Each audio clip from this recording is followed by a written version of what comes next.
실제로 보다 보면 지금 잠깐 말씀하셨는데 이 뭐 비만이든 식이장애든 이 모든 것들이 결국 알고 봤더니 그 사람의 어떤 정신 건강, 마음 건강의 문제이다라고 얘기할 수도 있을 것 같거든요. 그러면 유은정 선생님이 보시는 정신 건강, 마음 건강이란 과연 무엇일까? 유은정의 정신 건강의 정의 한번 여쭙고 싶습니다. 한마디로 표현을 해야 되는 건가요? 아니 그렇지 않습니다. 뭐 편하신 대로. 그래도 한 줄로 네, 말씀드리겠습니다. 한 줄로. 네. 제가 생각하는 정신 건강이란 진정한 럭셔리다. 럭셔리. 럭셔리라고 표현하시는 거는 또 굉장히 또 의외였는데 왜 럭셔리일까요? 사실 럭셔리 하면 우리가 뭐 명품 브랜드를 생각하거나 여자 같은 경우는 뭐 명품백 이런 거 생각할 수 있는데 사실 그런 어떤 소유의 문제가 아니라 내 마음의 어떤 단단한 마음력, 네. 그 누구에게도 휘둘리지 않는 그런 잔잔한 어떤 마음의 평정성을 유지할 수 있는 힘. 네. 교수님도 명상 하시잖아요. 그런 것처럼 내가 내 안에 진정한 어떤 강함, 그런 것을 갖고 있는 것이 진정한 럭셔리라고 생각을 합니다. 럭셔리. 그래서 우리나라가 사실 뭐 경제 발전은 되고 참 열심히를 다들 살아오셨잖아요. 저희 아버님 세대부터 시작해서. 그런데 너무 그런 겉으로 보이는 어떤 그런 물질적인 것만 추구하다 보니까 돈의 가치로 따질 수 없는 그런 어떤 보이지 않는 가치에 대해 너무 관심을 안 가졌다는 생각이 들어요. 그래서 저는 정신건강은 진정한 럭셔리다. 아 진짜 아주 마음에 와닿는 얘기 같습니다. 수많은 사람들이 명품을 가지고 싶어 하는데 가지는 것이 아니고 내 안에 있는 진정한 럭셔리가 정신건강이다 라고 말씀해 주셨는데요. 그럼 이 정신건강, 이 럭셔리를 가지려면 도대체 어떻게 해야 될까요? 사람들이 어떻게 해야 이 럭셔리를 갖춰나갈 수 있을 것 같습니까? 제가 늘 환자분들에게도 말씀드리는 건데요. 큰 그림을 그려라. 인생의 큰 그림. 왜냐하면 지금 내가 닥친 문제에만 빠져서 허우적거리고 있잖아요. 또 대부분의 그런 어떤 어려움을 겪게 되면 굉장히 자기중심성으로 자기 안에 몰입을 하게 되잖아요. 그러면 조금 더 큰 그림으로 그걸 살펴봐라. 왜 심리치료도 그런 거잖아요. 예를 들어서 여기 난로가 있다. 근데 난로가 있는데 뜨거! 하고 있는 것이 바로 이제 정신과에 오는 상태, 급성 스트레스 상태인데, 뜨거만 하지 말고, 한 발자국 좀 떨어져서, 자기 중심성에서 좀 벗어나서, 좀 큰 그림으로 그 상황을 좀 이해하고, 사실 심리치료의 과정이 그런 거잖아요. 좀 그러다 보면, 그 문제가 왜 생겼고, 또, 본의 아니게 생긴 그 문제들이 나에게 어떤 영향을 미칠 것이고 또 어떻게 그것을 극복해 나가고 또 결국 나아가서는 그것이 부정적인 효과만 있는 것이 아니라 나에게 어떤 긍정성을 좀 보고 배우는 거라든지 내가 어떤 내적 성숙을 이루는 그런 과정으로 삼을 수 있는 게 바로 심리치료의 목표가 아닌가 라는 생각을 합니다. 그래서 환자분들에게 처음에 늘 말씀드려요.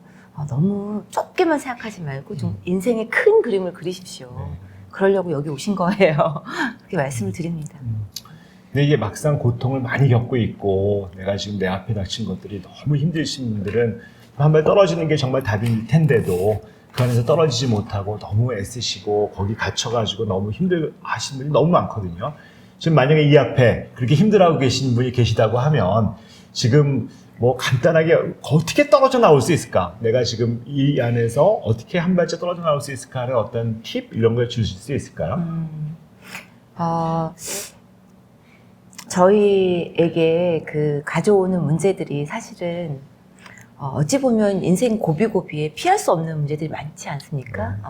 뭐 실직이라든지 이혼, 뭐 여러 가지 트라우마, 또 파산, 특히 IMF 때 이럴 때는 참 정신과에서도 굉장히 무기력했던 것 같아요. 네. 그래서 그러한 문제들이 내가 뭘 잘못해서 생긴 것이 아니다. 네.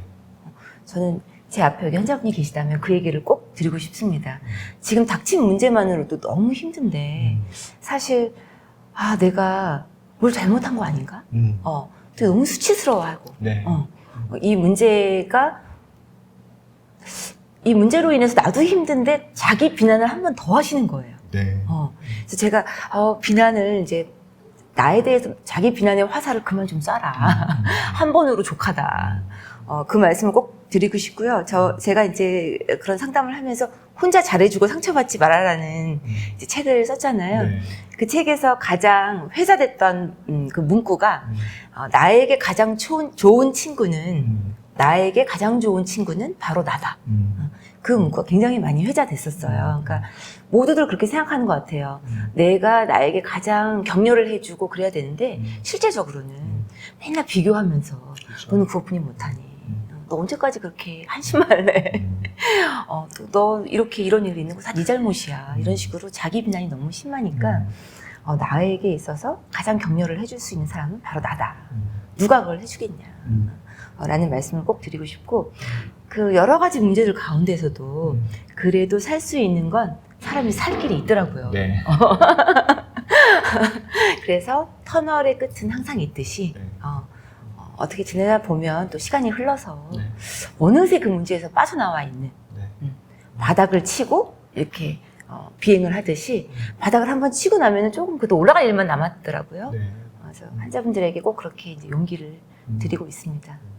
네, 정말 꽤 위로가 되는 말씀이신 것 같습니다. 지금 아무리 고통스럽고 힘들고 어렵다고 하더라도 실제로 봤을 때 여기서 결국은 끝이 있고 좀 기다려보고 한 발짝만 물러나서 기다려보자 하는 말씀을 주셨고요.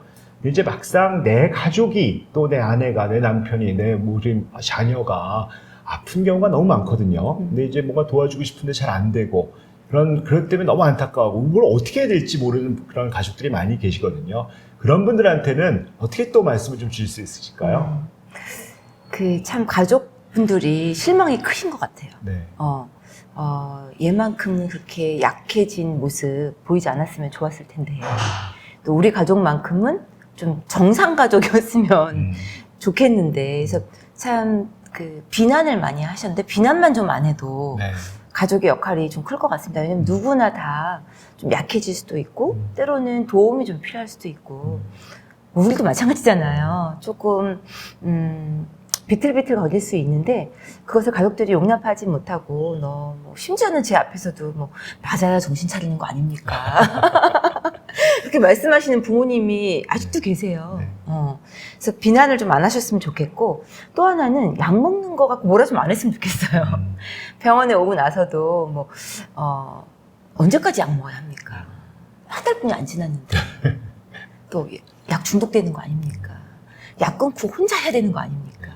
이렇게 몰아치는 것만 좀 안 하셔도 가족들이 옆에서 좀 푸근하게 왜냐하면 오시는 분들이 대부분 희생양들이 많이 오시거든요. 네.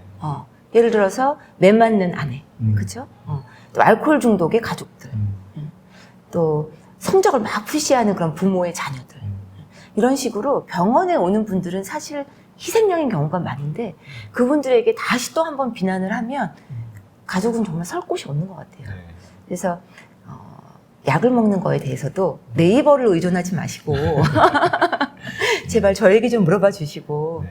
또 약 먹는 거를 사실 혈압약이나 당뇨약은 뭐 먹지 말라 그래도 죽을 때까지 드시거든요, 평생.